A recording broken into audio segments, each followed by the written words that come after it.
Assalamualaikum warahmatullahi wabarakatuh. Perkenalkan, nama saya Mukif Afifah, NIM 877597369 UPB Palembang, Prodi PGSD S1. Baik, di sesi ketiga ini dan praktikum mengenai tentang pencemaran lingkungan. Dalam kegiatan praktikum ini akan dapat menunjukkan satu bentuk pencemaran perairan yang dapat diakibatkan oleh produk industri yang banyak digunakan dalam kehidupan sehari-hari, yaitu deterjen serbuk. Deterjen dalam kadar tertentu dapat mengganggu kehidupan organisme target maupun non-target. Baiklah, dalam video selanjutnya kita akan mengamati pertumbuhan perkecambahan yang dipengaruhi oleh serbuk, pencemaran serbuk, deterjen serbuk. Baik, sekian. Nanti apabila ada kurang lebihnya mohon maaf, dan saran kritiknya. Assalamualaikum warahmatullahi wabarakatuh. Berikut adalah alat dan bahan yang harus kita persiapkan. Alat dan bahan: air secukupnya, gelas ukuran 10 ml, kacang hijau, kertas label secukupnya, sendok 7 buah, 1 gram deterjen, penggaris, wadah, kapas secukupnya, gelas 14 buah, kertas timah atau aluminium foil. Selanjutnya, inilah cara kerjanya. Yang pertama, kita masukkan kacang hijau ke dalam air sebuah gelas. Kita buang kacang hijau yang mengapung dan kita gunakan kacang hijau yang tenggelam. Selanjutnya, kita akan membuat larutan deterjen yang berbeda konsentratnya. Masukkan air ke dalam wadah 1000 ml. Kita tuang deterjen tadi, kita aduk sampai rata.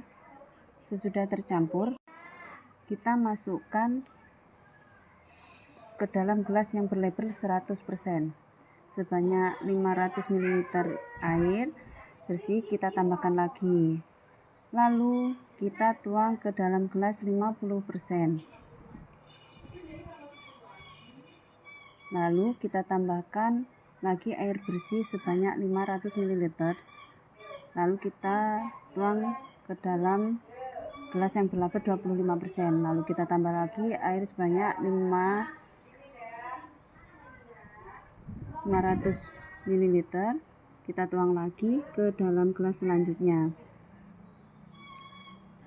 Kita tuang lagi air bersih sebanyak 500 ml. Terus kita tuang lagi ke dalam gelas yang berkonsentrat 6,25%. Dan selanjutnya kita tuang lagi air bersih sebanyak 500 ml. Kita tuangkan ke dalam gelas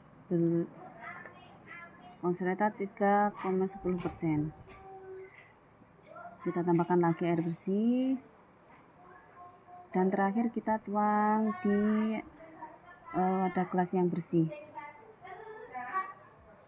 Kita berikan masing-masing kacang hijau, lalu kita siapkan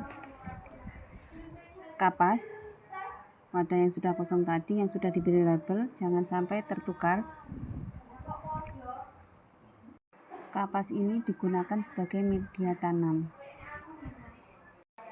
Yang sudah diberi kapas tadi kita tuang air sedikit semuanya.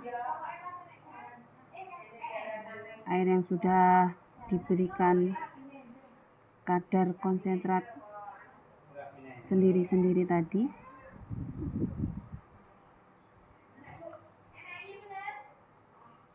Selanjutnya kita taruh kacang hijau yang sudah direndam dengan air yang memiliki konsentrasi yang berbeda-beda tadi.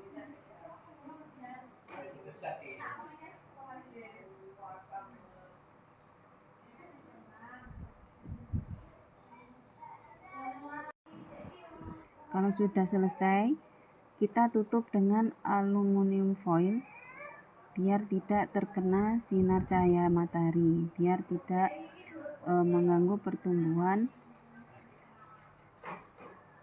kacang hijau ini.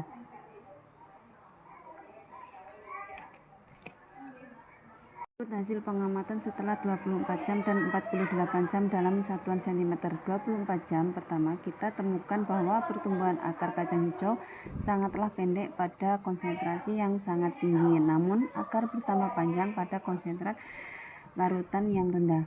Kemudian pada 48 jam pertumbuhan akar sangatlah sedikit pada konsentrat yang tinggi dan agak panjang pertumbuhan akar pada konsentrat yang rendah. Setelah 72 jam dan 96 jam pertumbuhan kacang hijau semakin panjang, namun laju pertumbuhannya berbeda-beda. Bahkan kita lihat kacang hijau yang berada pada larutan konsentrat 100% dan 50% ada yang tidak berkembang, bahkan selama 4 hari bijinya membusuk.